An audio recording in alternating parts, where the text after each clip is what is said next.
Olá pessoal, sou o Doutor Refrigeração, mais uma vez trazendo super dica aí para os amigos do canal. Dessa feita com mais um refrigerador Electrolux, esse é o modelo DF42.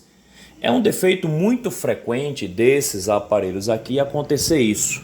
Deixar de congelar na parte do freezer e deixar de resfriar na parte do refrigerador. É tanto que o cliente tirou tudo aqui, ó.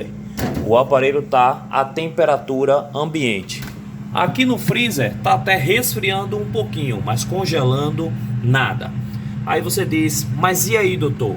E aí vamos atrás dos sintomas, tá? Normalmente existem sintomas que estão aparentes, existem outros que estão escondidos. Nesse caso daqui está aparente. Olha para isso aqui, olha. Vocês estão vendo essa formação de gelo? É a primeira coisa que a gente tem que observar. Se tem gelo na lateral da capa traseira ou nessa parte daqui, olha. Isso diz para nós que o aparelho está bloqueado. Aí você diz, mas e aí, doutor? E aí vamos ter que desmontar. Só que um fato interessante que eu passo para vocês é o seguinte. Muita gente, eu digo isso porque é muita gente mesmo, tem por mania de obstruir essa parte daqui, olha. Essa parte daqui, pessoal, é o nariz da geladeira. Aqui nós temos uma linha de sucção e aqui uma linha de ensuflamento, tá? Se não tiver sucção aqui, o aparelho entra em bloqueio.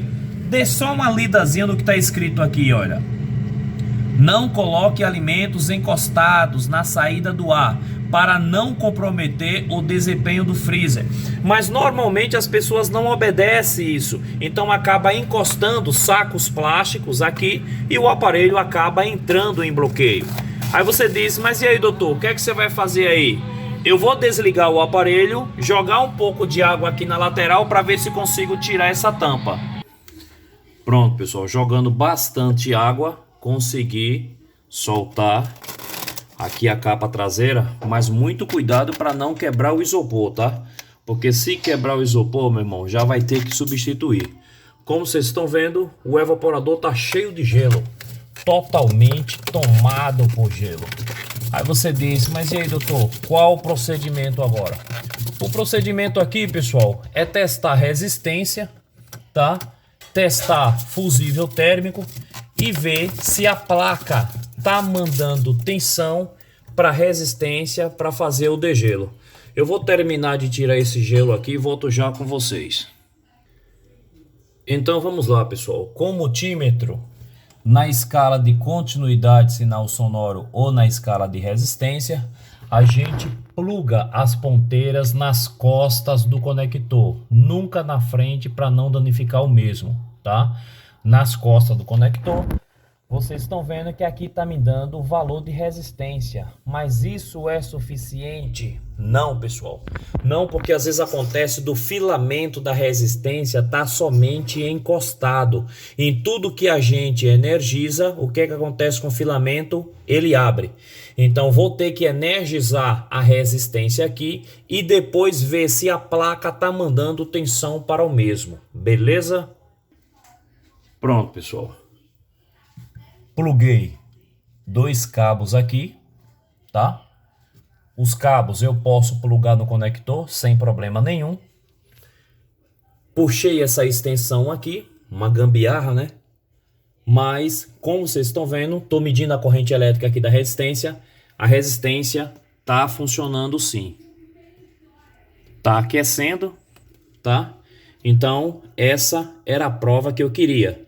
Se a corrente elétrica aqui tivesse zero, é porque a resistência estava com filamento somente encostado.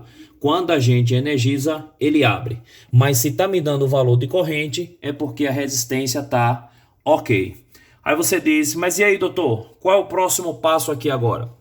Aqui existem duas situações. A primeira, a gente já viu, resistência ok. Segunda situação, vamos ver se a placa, quando a gente energiza, se a placa está mandando sinal para cá, para resistência. Então vou desligar aqui, vou desmanchar tudo isso aqui e vamos verificar esse detalhe. Então vamos lá. Coloquei aqui na escala de voltímetro, tá? Tensão alternada. Coloquei o conector no seu devido lugar e pluguei as duas ponteiras do multímetro. Então quando eu energizar aqui, a placa tem que mandar sinal de tensão ali para mim, tá? Deixa eu ligar aqui e vamos prestar atenção. Vamos lá. Liguei. Vamos ver. Tá vendo? Tá mandando tensão sim. Compressor funcionou e corta.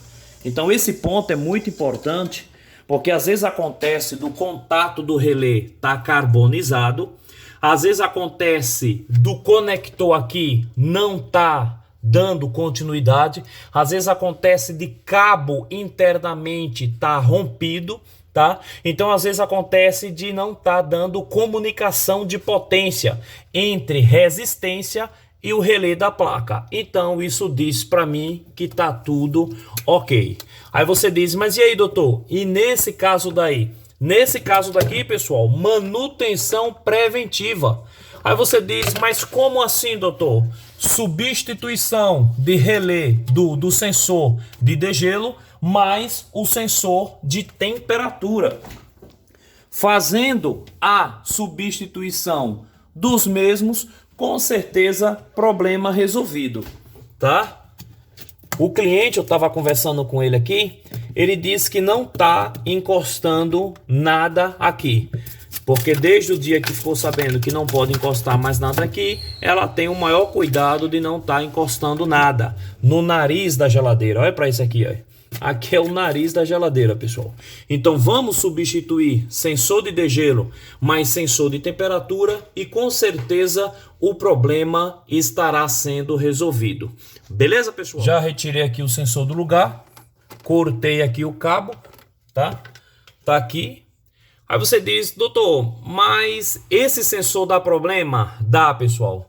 Sensor de degelo de qualquer aparelho sistema FOS-Free, ele dá mais defeito do que o sensor de temperatura. Aí você fala, mas por conta de quê? Devido à queda brusca de temperatura que ele sofre, tá? O aparelho entra em degelo, à medida que o gelo começa a descongelar totalmente, que o evaporador começa a aquecer-se, a uma temperatura de 30 graus, ele avisa o processador da placa, olha, já pode funcionar o aparelho. O evaporador já está totalmente limpo, isento de gelo. É por isso que ele está aqui no finalzinho, olha, da linha de sucção, da linha de retorno. Ele fica encaixado aqui, olha. Mas uma dica que eu trago para vocês é que sempre que forem substituir o sensor de degelo, substitua também um sensor de temperatura. O ideal é estar substituindo os dois. Eu sempre ando na minha maletinha aqui, olha, com sensor tanto da Electrolux como da Brastemp, porque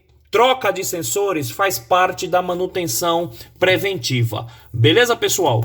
Vou fazer a substituição aqui e pôr o aparelho para funcionar novamente. Beleza? Mas o outro detalhe que eu trago para vocês aqui também é o seguinte, tá?